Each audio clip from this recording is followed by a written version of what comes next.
पूर्व मंत्री जीवेश मिश्रा ने महागठबंधन की सरकार पर हमला बोला। कहा कि समाधान यात्रा को लेकर सवाल उठाए। उन्होंने कहा कि समाधान यात्रा में जनप्रतिनिधियों को अलग रखा जा रहा है। समीक्षा बैठक में भी जनप्रतिनिधि को अलग रखने का काम किया जा रहा है। सामान्य प्रशासन के द्वारा पत्र निर्गत किया है जो सही नहीं है। नीतीश सरकार जनप्रतिनिधियों के अधिकार का हनन कर रही है। जनप्रतिनिधि अपनी बात को सीएम से कह भी नहीं सकते। यह तो गजब की यात्रा शुरू ही है। उन्होंने कहा कि यूरिया की कालाबाजारी के कारण यूरिया किसानों को नहीं मिल रहा है। दरभंगा में भी मुख्यमंत्री नीतीश कुमार की समाधान यात्रा है। उन्होंने कहा कि दरभंगा एम्स को लेकर जमीन दिलाने का काम करे मुख्यमंत्री। एयरपोर्ट को लेकर भी बिहार सरकार कुछ और पहल करे। दरभंगा जाकर शकरी रोहतक का चीनी मिल का भी दौरा करे मुख्यमंत्री जी समाधान यात्रा पर निकले हुए हैं और समाधान यात्रा के पहले भी माननीय मुख्यमंत्री जी के द्वारा बिहार में समय समय पर यात्रा किया जाता था। इससे पूर्व जितनी यात्रा मुख्यमंत्री जी ने किया है बिहार के अंदर, उस किसी भी यात्रा में जनप्रतिनिधियों को बोलने पर किसी प्रकार की कोई प्रतिबंध नहीं रहा है। जनप्रतिनिधि अपनी बात बेबाकी से मुख्यमंत्री के सामने समीक्षा बैठक में करते रहे।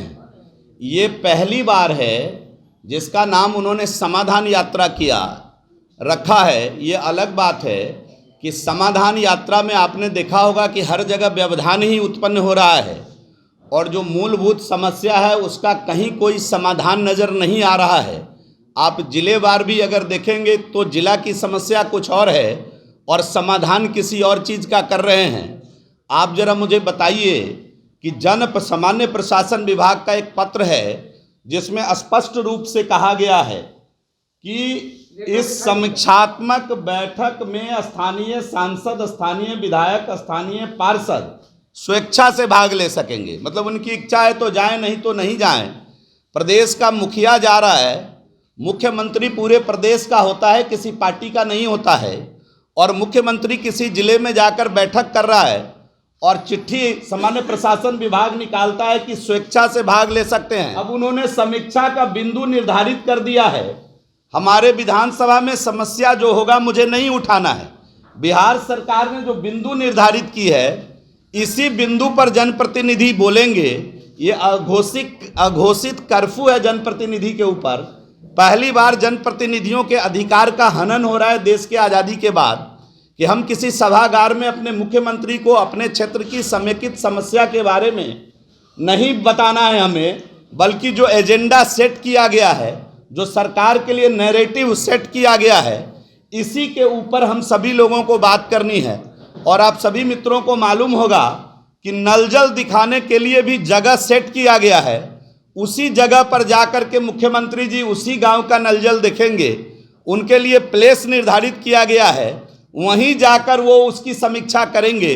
तो ये जो इस प्रकार का व्यवधान है इस समाधान यात्रा में, हम आपकी नज़र, आपका ध्यान उधर ले जाना चाहते हैं।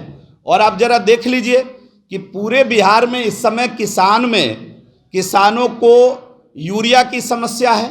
आज भी सवेरे सवेरे बक्सर में मुआवजा को लेकर किसानों पर भारी लाठीचार्ज हुआ है। घर में घुस करके महिलाओं को पीटा गया है। तो जिस प्रकार का बिहार में वातावरण बन रहा है, किसानों की समस्या का समाधान कौन करेगा? मेरा सवाल है मुख्यमंत्री जी से कि यूरिया भारत सरकार ने सफिशिएंट यूरिया बिहार को दिया है और बिहार के किसानों को बुआई के समय तो यूरिया नहीं मिली, अब गेहूं पटवन के समय भी बिहार में यूरिया नहीं मिल रहा है। इस समस्या का समाधान कौन करेगा? हमारा सवाल है मुख्यमंत्री जी से। हमारा सवाल है मुख्यमंत्री जी से कि आप जब दरभंगा जा ही रहे हैं तो दरभंगा के अंदर जैसे छपड़ा में जाकर के आप मेडिकल कॉलेज का समाधान, मेडिकल कॉलेज की समीक्षा किए, तो दरभंगा जाकर के 13-14 में जो एम्स भारत सरकार ने दिया है बिहार को, उत्तर बिहार को दिया, दरभंगा को दिया, उस एम्स का क्या होगा? आपके 22 बिंदु में एम्स कहीं नहीं है दरभंगा में। आपने कैबिनेट करके 200 एकड़ जमीन डीएमसीएच का दरभंगा एम्स को दिया। आपके समीक्षा में आपके जो 22 बिंदु पॉइंट है उसमें दरभंगा का एम्स नदारत है। आप जब दरभंगा जा ही रहे हैं तो all weather, all season airport के लिए भारत सरकार ने दरभंगा को एयरपोर्ट दिया। आपने ऑल सीजन एयरपोर्ट के लिए कैबिनेट करके एक राशि ट्रांसफर करने का काम किया।